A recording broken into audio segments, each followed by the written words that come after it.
You won't believe the tea we're spilling today. From secret breakups to shocking lies. This is Unreal Tea. Hit subscribe before the drama starts. Welcome, everyone. What is the war behind the scenes, behind the smiles and the blank faces? When trust breaks, secrets over land, money, and loyalty come gushing out, making the truth impossible to hide. Among the stormy wreckage of broken marriages and severed loyalty, one family's sacred land turns into a battlefield. Welcome to the real war of sister wives, Coyote Pass. It begins with a plain-spoken but acerbic question, one that hangs awkwardly in the room. Do you think Kody has a bias against you? There is a moment of silence, then a gentle, evasive, I don't think so. And within seconds, the atmosphere changes. Okay, listen, Suki, right? Kody's voice constricts, his tone sharpening. I want to shut you down right now. You want to shut me down? Yeah, I can. No, you can't. And just like that, the tension detonates. The man who once spoke of unity now spits venom in defense of silence, refusing to answer, dodging accountability. What is Kody hiding?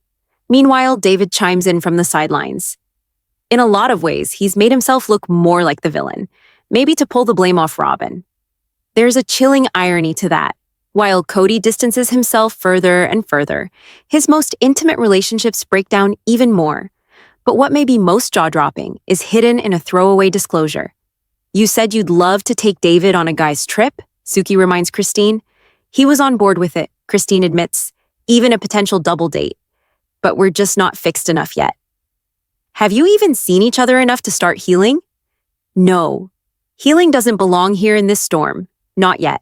Sedona, Arizona, once a symbol of new beginnings, now rings with bitterness. Here the Brown family is meant to reunite, to confront the past, and perhaps forge a future. But ancient hurts are louder than words. Suki opens the floor. Let's discuss the tension. Coyote Pass has become the focus of that for all of you. Where are we? Janelle is measured, careful. The property is finally paid off. Now we're trying to figure out how to divide it fairly. We're supposed to each get a portion in our own name. But fairness isn't the problem. Trust is. Why is there so much distrust over this land? Suki presses. Janelle does not bat an eye. Because we never showed we could trust one another. That's why the family fell apart. We didn't have each other's backs back then. Why now? They linger. Nobody argues. All she can do now, she says, is absorb information and decide what to do next. Alone. Then, the true truth comes out. On record. Suki plays a clip that is a gut blow. The first 2-acre lot is Kody and me, says Robyn in the footage. The second 2-acre lot is Kody and me again. The third, a 4-acre one, is Meri, myself, and Kody. And the 5-acre lot, since Christine quit-claimed it, is now just Kody and me. Janelle watches stone-faced. I've inquired about the property, she states after a moment. But he no longer trusts me, so he just doesn't say anything to me. That sentence says it all.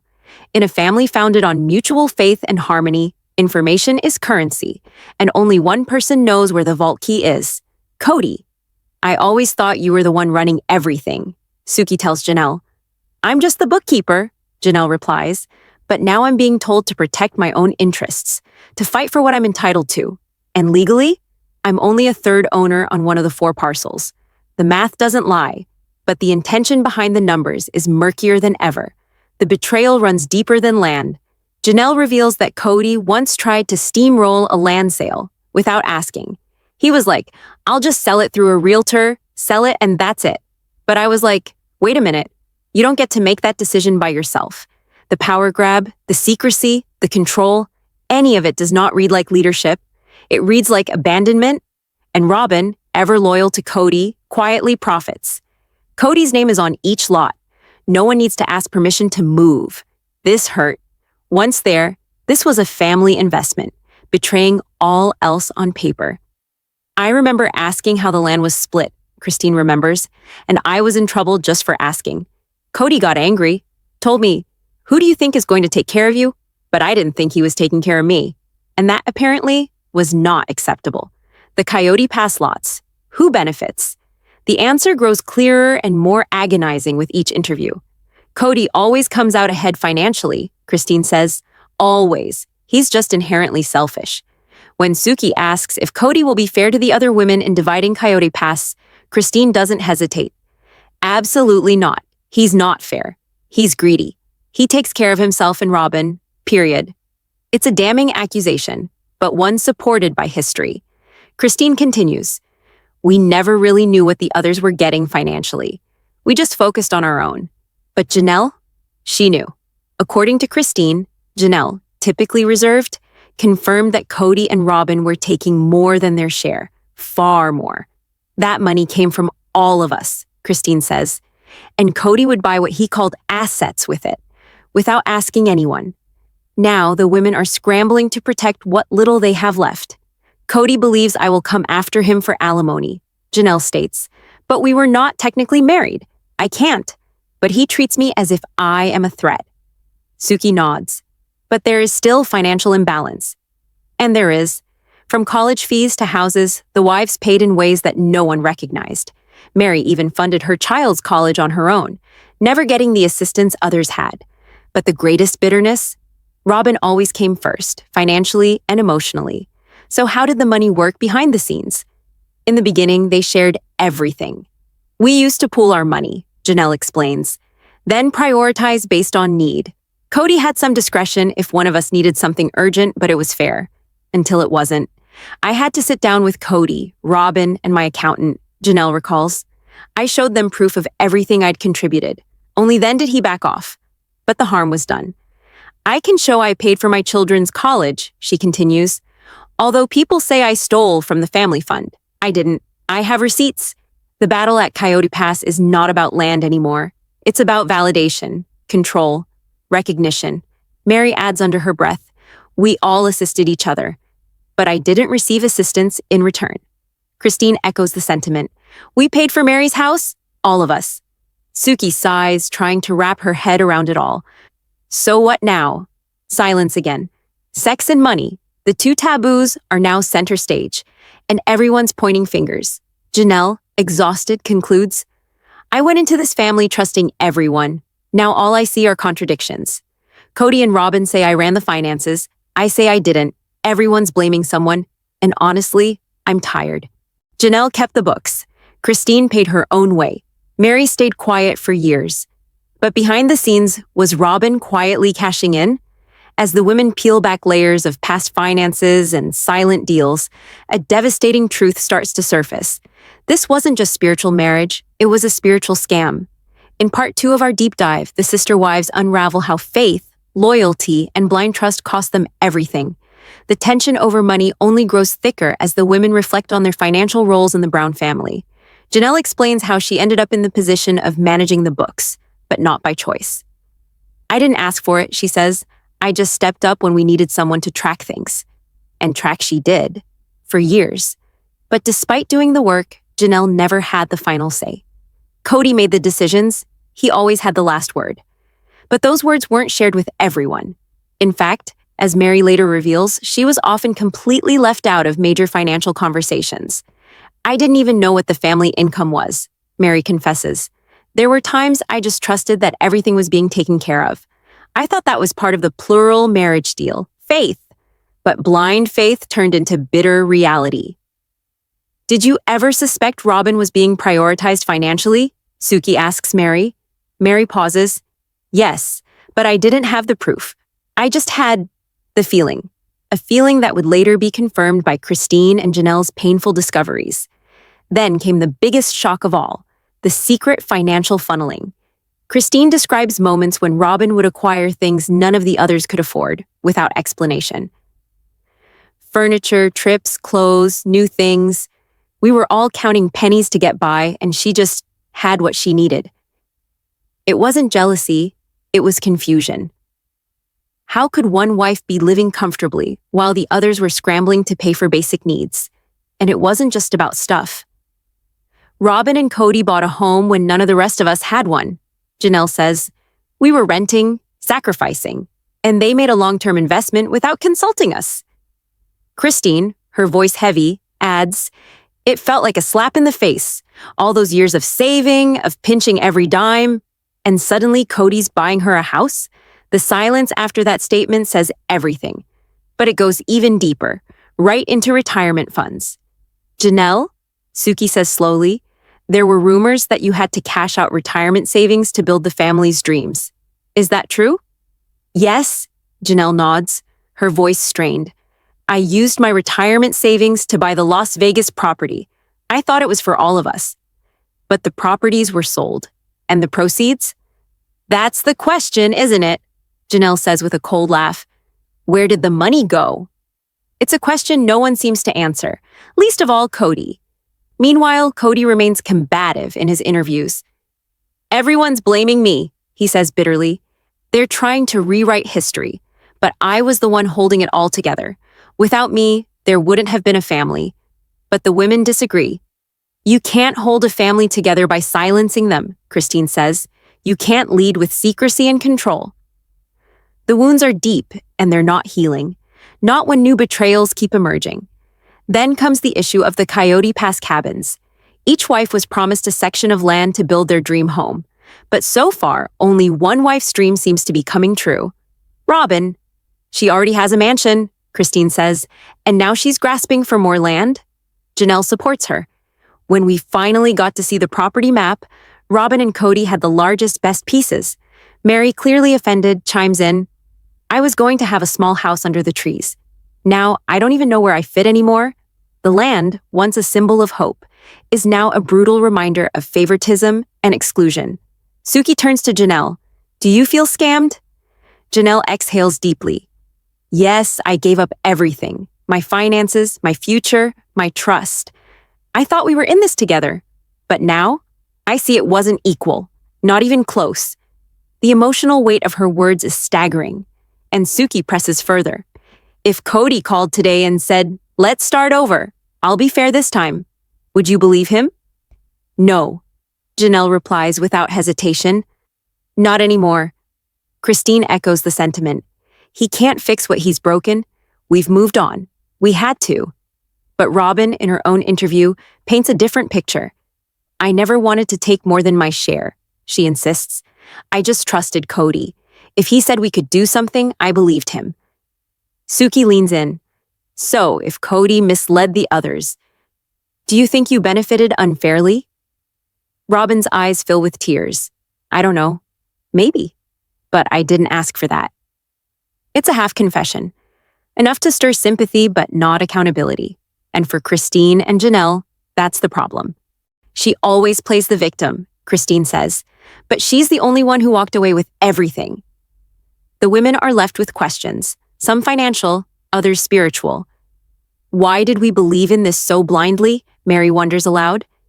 Because we were raised to, Janelle says, to trust the priesthood, to follow our husband, to give everything.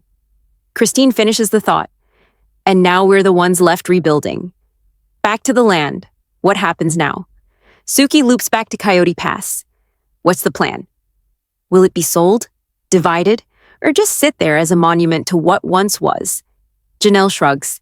I've asked for a legal division. I want clarity. But so far, nothing. The family cannot even come to an agreement on how to split a piece of dirt. It's not about the land, Christine says again. It's about the principle.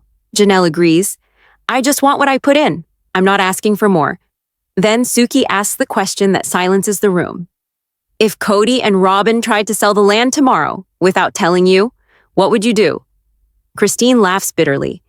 That wouldn't surprise me. Janelle's tone turns dark. It would be war. And with that, the second part of the tell-all draws to a close, less like a conversation and more like the fallout after a bomb. Robyn cried. Kody screamed. But the other wives had something they never had before. Each other. Part 3 exposes the last emotional showdown that rocked the Brown family to its very foundation. Christine, Janelle, and Meri finally stop looking back and start calling things what they were: manipulation, favoritism, and spiritual betrayal. The tell-all begins its conclusion with Suki ratcheting up the heat. No more nice words, no more delicate dancing around uncomfortable facts. The limelight is now on Meri, who's been the most subdued of the three women. But now she's ready to talk. It's not that I didn't see it, Meri whispers, her voice shaking a little. I just kept telling myself that if I remained loyal, it would turn around. Why did you finally release? Suki asks softly. Meri glances away for a second before she speaks. I was the only one who was still trying. Her voice breaks and the room is silent. I kept thinking, if I try harder, love him more, stay longer, it will be enough. But it never was, because I was never his choice. Christine no longer holds back. Robyn was always his first choice, she says, her voice cold but even. From the start, she was the wife he courted, the one he dated behind closed doors, the one he married legally. Janelle nods. The rest of us were filler. That's how it ended up feeling. It's harsh to realize, said, not with venom, but with the distance that comes only after years of being overlooked. Suki leans forward. When did it click for you, Christine? Christine answers without hesitation. The day he said to me that he didn't want a physical marriage. That was when I knew. I was just a duty. What about Robyn? Had she known? Christine exhales. Whether she intended to or not, she profited from it all. She gained the husband, the house, the emotional investment, the legal protection, while the rest of us were just slowly erased. Janelle continues. She got the fairy tale, and we got told to just smile and support it. Kody's defense becomes more flustered. During Kody's individual interview, he appears more and more upset. They're twisting everything, he maintains. They were never happy. I was too thin. I was attempting to hold together a family that didn't wish to be together. Suki isn't fazed. But Kody, why did Robyn receive the house? The time? The financial input? Kody isn't having it. Because it made the most sense. To whom? Suki presses. Kody slams his hands down. To me. I was the head of this family. I made the choices I felt were best. It's the most raw we've ever seen him. And still, he never utters that single word, sorry. Then the ultimate betrayal is revealed. Suki looks at Janelle. There's rumor that Robyn's children were given privileges your children weren't, like college tuition, housing, even more visitation time with Kody. Is that true? Janelle's eyes smolder with suppressed rage. Yes, my boys worked. My daughters worked. They paid their way, but Robyn's kids were protected, cushioned, spoiled. And how did your children feel about it? Janelle doesn't reply at once. They felt abandoned. They saw the truth long before I did. Christine interrupts, voice rising. My children saw it too. They would ask why Robyn's children were around him all the time, why they received assistance when we were left to fend for ourselves. Suki probes. So were the kids treated differently? The three women nod. Christine continues softly, her words slicing deep. Yes. Without question, yes. Back to Meri. Suki poses the question fans have pondered for decades. Do you believe Robyn wanted you gone? Meri pauses for a long time. I think Robyn desired peace, but her kind of peace was silence. And I wasn't going to be silent anymore. The audience will sense the bite of that line. Christine puts out her hand and takes Meri's. You deserved so much better. We all did. Meri's voice breaks again. I threw away so many years. Janelle answers kindly. You believed in something beautiful. That's not a waste. That's faith. It's Kody who wasted it. Suki brings Kody back for one last showdown. She doesn't give him an easy ride. You were their spiritual husband, their provider, their protector. Do you feel like you failed them? Kody glares, hurt and defensive. I did everything I could. I gave them homes, children, a name. But not love, Christine cuts in. He appears stunned. You gave us a system, not a marriage. You were never really there. Robyn's breakdown is next. On her turn, Robyn attempts to plead her point. I never wanted to be the one left behind. I wanted sisterhood. I begged them to remain. But we hear Christine's voice in flashback.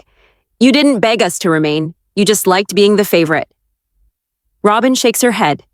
That is not true. Suki inquires softly. Do you see why they feel that way? Robyn's response is a mere whisper. I do now, but the harm is done. With a resounding moment, the three women come together on stage. Christine, Janelle, and Meri sit together, no longer broken, no longer unsure. We're not just ex-wives, Christine states. We're women who survive something.